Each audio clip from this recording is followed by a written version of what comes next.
फैसला लिया गया है। मध्य प्रदेश के 80 सीटों पर जयस अपनी ताल ठोकेगा। जनजाति के साथ ओबीसी दलित को भी जोड़ने की तैयारी कर रहा है जयस।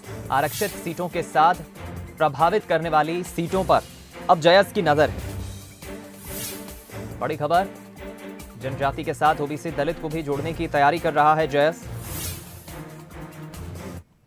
भोपाल में जयस का बड़ा सम्मेलन हुआ है जिसमें सभी वर्गों के लोगों को बुलाया गया था। खास बात यह है कि जनजाति वर्ग के नाम से जयस को जाना जाता है, लेकिन जनजाति के अलावा भी यहाँ हिंदू, मुस्लिम, सिख, ईसाई की तर्ज पर सभी धर्मों के लोगों को शामिल किया गया। और ये देखिए, इस वक्त मेरे साथ जयस के संयोजक और जयस के अध्यक्ष, प्रदेश अध्यक्ष दोनों मौजूद हैं। क्या किस तरह की बात हुई है आपके यहाँ इस सम्मेलन में और अब क्या करने जा रहे हैं आप लोग?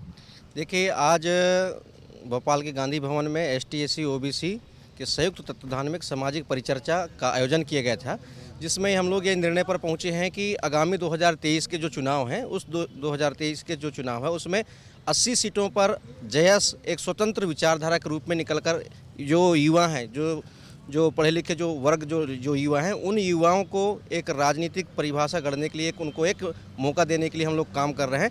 साथ ही मैं आपको बताना चाहूँगा कि आज का जो कार्यक्रम हुआ है, जिसमें एसटी/एससी ओबीसी और अल्पसंख्यक के जो लोग आए थे, उनकी भी यही मंशा है कि एक जो मध्य प्रदेश की राजनीति में जो तीसरा फ्रंट के रूप में एक सामंजस्य बनाकर एक नए राजनीति को गढ़ने के लिए तैयार है।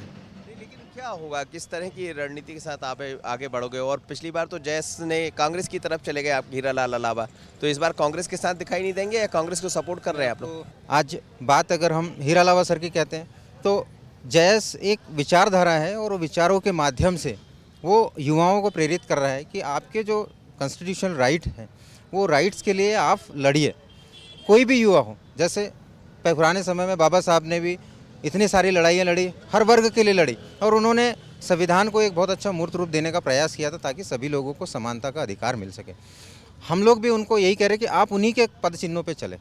कोई भी उसमें आपको किसी प्रकार से किसी धर्म, समुदाय या जाति को किसी को भी साथ रहोगे, आप कांग्रेस की बी टीम बन के काम करोगे? अभी हम लोग जो तैयारी कर रहे हैं वो पूरी तरीके से हम जयस के माध्यम से कर रहे हैं। तो हमारे लिए कहना कि किसी पार्टी का हम अभी दामन थाम रहे, ये गलत है, अनुचित है। जयस अपने प्रत्याशियों को उतारता है तो जाहिर है कि बीजेपी भी जनजाति को लेकर काफ़ी काम कर रही, तो क्या कांग्रेस की रणनीति का हिस्सा तो नहीं? पर ये सब समझ आएगा 23 के चुनाव में। नागेंद्र के साथ मनोज सेनी, बंसल न्यूज, भोपाल।